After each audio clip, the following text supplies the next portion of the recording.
দর্শক, চট্টগ্রাম বিশ্ববিদ্যালয়ের চারুকলা ইনস্টিটিউটের পাঠদান মূল ক্যাম্পাসে স্থানান্তরের দাবিতে শিক্ষার্থীদের সাথে একাত্মতা ঘোষণা করে সংবাদ সম্মেলন করছেন ছাত্র আন্দোলনের সমন্বয়করা। আমরা সরাসরি চলে যাচ্ছি সেখানে। স্বতন্ত্র বিভাগ হিসেবে চট্টগ্রাম বিশ্ববিদ্যালয় গৌরবময় যাত্রা অব্যাহত রেখে দেশের সীমানার বাইরেও বিশ্ববিদ্যালয়ের অর্জনে অবদানের ছাপ রেখেছে, যার মধ্যে উল্লেখযোগ্য চট্টগ্রাম শহর ও চট্টগ্রাম বিশ্ববিদ্যালয়ের প্রাতিষ্ঠানিক শিল্পচর্চার পথিকৃৎ শিল্পী রোহিত চৌধুরী, বিশ্ববিদ্যালয়ের শহীদ মিনার, অপরাজয় বাংলার ভাস্কর ও রাষ্ট্রের সর্বোচ্চ বেসামরিক সম্মাননা 21 পদক পাওয়া শিল্পী শহীদ আবদুল্লাহ খালিদ স্যার, মুর্তজা বশির স্যার সহ আরও অনেকেই।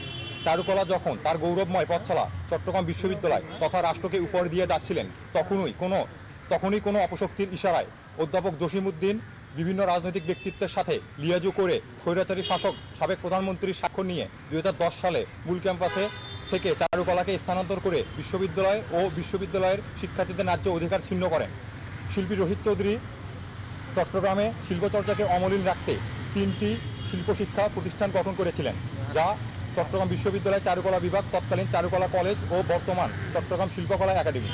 এদিকে বিশ্ববিদ্যালয় থেকে চারুকলাকে শহরে স্থানান্তর কেবল বিশ্ববিদ্যালয়ের শিক্ষার্থীদের অধিকার থেকে বঞ্চিত করেনি, একই সাথে হত্যা করা হয়েছে শিল্পী রোহিত চৌধুরীর স্বপ্নের চারুকলা কলেজকেও। এই স্থানান্তর ও একটি প্রতিষ্ঠানিক হত্যার মূল কারিগর অধ্যাপক জসিমউদ্দিন, যিনি তৎকালীন চারুকলা বিভাগের পরিচালক ছিলেন। একই দলিল দিয়ে তিনি তার স্ত্রী সুপ্রিয়া বেগম সহ আরও বেশ কয়েকজনকে চারুকলা কলেজের শিক্ষক থেকে অবৈধ পন্থায় বিশ্ববিদ্যালয়ের শিক্ষক হিসেবে নিযুক্ত করার পথ নিশ্চিত করেন এবং তারাই বর্তমানে চারুকলা ইনস্টিটিউটের প্ল্যানিং কমিটির অন্যতম সদস্যবৃন্দ, যে প্ল্যানিং কমিটির আদতে চারুকলা শিক্ষার্থীদের ভবিষ্যৎ বাতি রেখে বিগত স্বৈরাচারী শাসকের স্বার্থ হাসিলেই নিযুক্ত ছিলেন এবং আছেন। এভাবে দেশের সকল শিল্পকলা, শিল্পাঙ্গন ও চারুকলাকে বিগত সরকারের কাঠপুতুল হিসেবে সাজিয়ে কুক্ষিগত করে রাখা হয়েছে দেশের শিল্পাঙ্গনকে। চট্টগ্রাম বিশ্ববিদ্যালয়ের চারুকলাও তার ব্যতিক্রম ছিল না। কিন্তু পরিতাপের বিষয় এই যে দেশের সর্বোপরি সকল জায়গা থেকে স্বৈরাচারের দোষরা অব্যাহতি দিলেও চারুকলা ইনস্টিটিউটে এখনও বহাল তবিয়াতে আছেন।